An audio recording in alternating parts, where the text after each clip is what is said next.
Now, Alex from SRV Social asked me the other day to do a video on pipe sleeving because he said there seems to be a lot of confusion about it. So, let's get on with it and find out exactly what you have to do when you're sleeving gas pipes. Now, let's take a look at my little drawing on how to sleeve a gas pipe through a brick wall with a cavity. So, first of all, what can the actual sleeve be made of? Now, the first obvious thing is the sleeve could be made of copper and needs to be one size bigger so it can rattle around in there and move up and down. Now, BS6891 kind of gives us a guide for these sleeve sizes. So if you've got 50mm copper or 1/4 inch steel, you're looking at a 25mm inside diameter sleeve, 22 or 3/4 32, 28 or 1 inch, you're looking at 40mm, and then 35, which falls round about an inch and a half, inch and a quarter. It's 2 inch 50mm. So that's a rough guide of what sizes these sleeves need to be. And this is so when you do put the sealant in there, it's got a bit of area to actually attach to and doesn't fall out, and it allows the pipe that movement. Now, the sleeve can be made of steel, but only if the gas pipe is made of steel. You cannot use a copper sleeve and put a steel pipe through there, or vice versa. You can't use a steel sleeve and put a copper pipe through there because you'll have two dissimilar metals creating corrosion. You can have your sleeve made of polyethylene, like this MDPE pipe, because it's actually made for gas. So this could make a great sleeve. You could use polyvinyl chloride or PVC pipe, solvent weld to us, as a sleeve.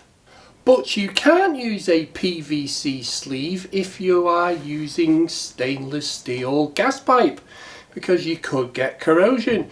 You also can't use PVC pipe or plastic pipe when the gas passes through protected or common areas such as stairwells or landings in flats. You can also use glass reinforced plastic or GRP, which is the material they use the hockey stick with, where the MDPE comes into a meter box, that outer sheathing to protect the MDPE from deterioration from sunlight is made of glass reinforced plastic. I haven't got any of that, so you'll just have to do with the picture. Stainless steel flexible tube. This stuff, commonly known in the trade as track pipe, and many other manufacturers, this still requires a sleeve when it passes through the wall. This plastic outer casing does not comply with the standards for sleeves, so it will require to be sleeved. So a sleeve can be made of any material which can convey gas, but remember, you can't have two dissimilar metals creating electrolysis, which will create corrosion, which will create a bang. Now we know what the sleeve can be made of. When does a gas pipe require sleeving? Well, basically, gas pipes passing through a wall, solid or cavity, should be sleeved. Also, if a gas pipe passes through a floor straight through, so it could be a concrete floor or it could be plaster and wood, but it passes right the way through the floor, then that will also require sleeving. It doesn't require a sleeve if you go into the roof space. So you go into the plasterboard and then onto the joist. That doesn't require sleeving. There are situations about ducts and voids, but that's for another video. So what is this sleeve actually for then? Well, the sleeve protects from movement. So if you've got a cavity wall, brick, you pass the gas pipe through, the two walls, internal and external, can move, so it protects it from that. It also protects it from chemical attack. So if you've got the mortar in the brickwork, then that sleeve will protect the gas pipe from inside from getting corrosion from that mortar. It will also stop it getting damaged as well if something fell down the cavity. And the most important one is it stops gas from entering the cavity if there's a leak. Because if the cavity fills up with gas, probably not going to smell it, and then it could actually blow up the whole house. Now let's look at the actual diagram or drawing of this sleeve in action. So the black lines you can see here are the actual sleeve. Now the little blue squares you can see is the sleeve made of a gas type material sealed to the wall. So the sleeve has to be sealed to the fabric of the building inside and outside. This sealant must be like a non-setting flame retardant mastic, so it doesn't attack the copper and it protects it if there is a fire. So the yellow you can see is the gas pipe itself, and these little orange colours you can see is the seal of this non-setting flame retardant compound. Now what you can use is this. So this is flue jointing compound, and this is also the stuff you use for sealing inside meter boxes. You don't use plumber's mate, you'll use flue jointing compound. So this is flame retardant and non-setting. But you notice that we've only sealed inside the property. So if there was any leaks inside here, then the gas will pass to outside safely. It's only for small residual leaks. But if the gas pipe passes through the catchment space of a fire, so right the way through the back from one side to the other, then the sleeve will be required to be sealed on the inside of the catchment space and the outside into the room. Now, does the gas pipe need to be sealed to the sleeve when the sleeve is passing through an internal wall, whether it's a plasterboard wall or whether it's a brick cavity or a single brick wall? Well, the sleeve will require to be sealed to the fabric of the building, but technically does the gas pipe need to be sealed at one end so the gas can come out? Does it really matter?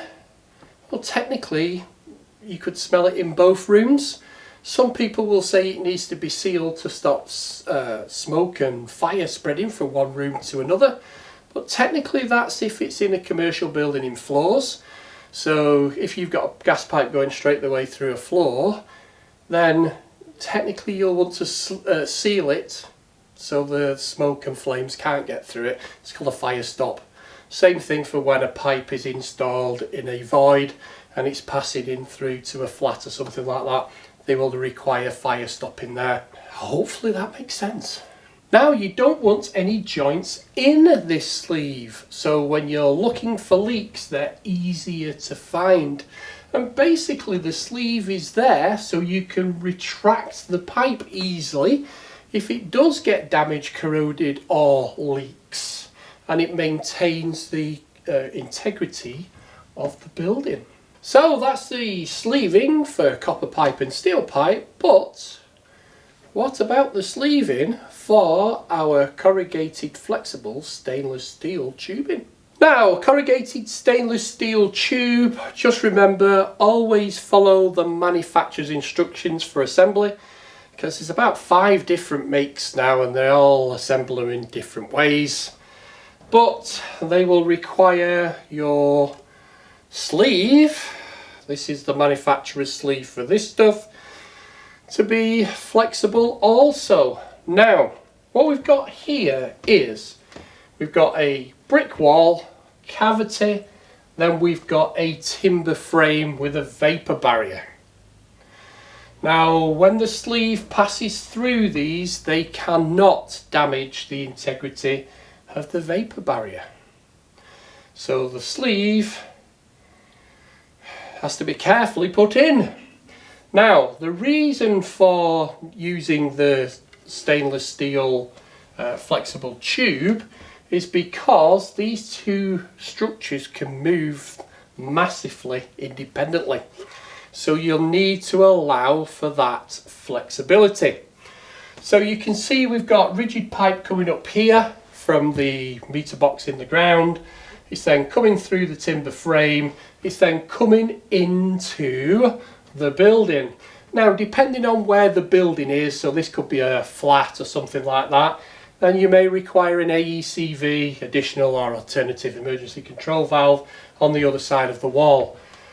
Also, if this was a void or a duct going up the side of a flat, then the fire stop will need to be here rather than here. Just needs to be sealed at either end. Again, the sleeve will be required to be sealed to the fabric of the building, but the pipe only needs to be sealed at one end. Now, 3.13 of IGEM G11, the unsafe situations, kind of classifies this for us. So it says a gas pipe located within a cavity wall or void, but not within a purpose-designed duct in accordance with the appropriate standards, is at risk. But in the notes it says this does not include an unsleeved pipework, which passes directly across the cavity by the shortest possible route. Although section 3.11 in these tables should also be considered. So 3.11 says, number 1, pipework showing significant signs of damage from e.g. corrosion or mechanical damage, inadequate support, or 2, pipework where the position or lack of support makes damage and or accidental release highly foreseeable, are at risk. So then, according to IGEM G11, unsafe situations procedure, if a gas pipe is not sleeved or sealed, but there's no signs of corrosion or damage, then it's not to current standards. But if it shows signs of corrosion or damage, it's at risk. And obviously, if it's leaking, then it's ID. Now, this is only if it's your last chance saloon. There is no other way of getting the gas pipe through, either running it externally or inducting the screed or whatever. Because if we get gas into this cavity, we're going to get another explosion. So if you cannot think of another way of getting the gas pipe into this building, then this is the way you're going to need to do it. Technically, whichever way you run it, you're still going to need to get through the two walls, but just bear that in mind. This is seen to be like, if you've got no other option, this is then your final option. Anyway, that's my look at gas pipe sleeving. So, hopefully you've liked the video, and I'll catch you on the next one. Cheers.